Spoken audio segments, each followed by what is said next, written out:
I am in front of you with mixed emotions. Why? Because someone very important to me asked me to talk to you today. He wants me to tell you what I see in him since he caught AIDS. But that's impossible to do without first telling you what I saw in him before that. June 5th, 1981. The Center for Disease Control reports that in the period between October 1980 and May 1981, 5 young men, all active homosexuals, were treated for biopsy-confirmed pneumocystis carinii pneumonia at 3 different hospitals in Los Angeles, California. 2 of the patients died.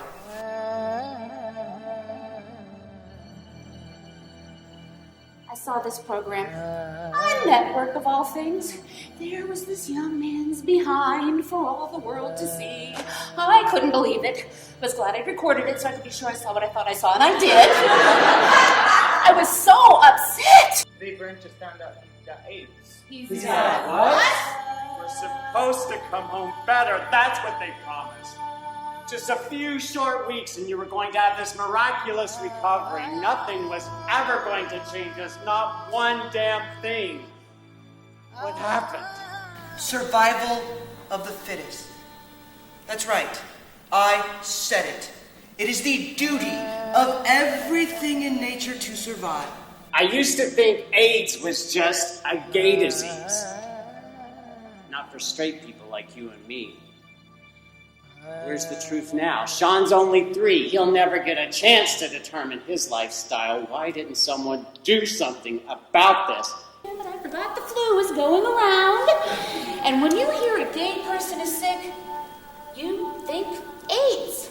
The number of known AIDS-related deaths in the USA during 1982, 853. 1983, 2,304. 1984, 4,251. Ronald Reagan still has not mentioned the word AIDS. What could possibly make a person change that much? Death? Helplessness? What? Everything that could make me become like Vince came swimming into my head. Fear, prejudice, pain. 1985, the FDA approved the first HIV testing. Blood products from Japan and the United States of America began testing. It's on September 17th of 1985 that our fearless Commander-in-Chief, Ronald Reagan, finally uses the word AIDS. It is in 1987 that AIDS-related complex, ARC, is first termed HIV. The Center for Disease Control now considers HIV cases as part of the AIDS statistics. On April 2nd, 1987, Ronald Reagan speaks in front of the Physician College of Philadelphia on his first major speech about AIDS, calling it public enemy number 1. Vice President George Bush is heckled when he calls for mandatory HIV testing.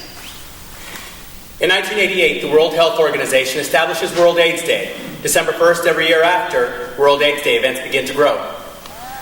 In 1990, Ronald Reagan apologizes for his neglect of the epidemic during his presidency. Number of known AIDS-related deaths in the U.S. in 1990, 18,447, including Ryan White, born December 6, 1971, who went to heaven on April 8th. 1985, 5,636. Including Rock Hudson, a great film star. Oh God, I loved him. He was wonderful and giant with James Dean. Sure, there's a chance you can get caught crossing the street and get hit by the obligatory bus. But does anyone really think about that anymore? No. But waking up every morning, facing your own death, well, that day becomes very real. And I asked her if she was careful, and she said it didn't matter because she had her IUD and only slept with straight men. So then how did she get it? AIDS is a bad disease. No one gets it but homos and Haitians. I'm so sorry. I can't keep this thing from killing you. I was tested, and I came out negative. Do you hear me? I am negative. I don't have it, and I never will. I'm a woman, and women don't get AIDS. Now, with that in mind, where is the proof beyond a reasonable doubt that AIDS is a punishment from God? I don't see one. Not even the reflection in my shoes show me one. Why does my brother have AIDS? Are you listening to me, God? One more day, that's all I wanted. You could have let enough things go by without having to take my lovers. Why? Why me? I'll be your friend. You promise? I promise. Forever. Forever. No matter what. No matter what. I just found out I have AIDS. Where do we go from here? Where do we go from here? If heaven is on a cloud, well, I know it's on a rainbow cloud.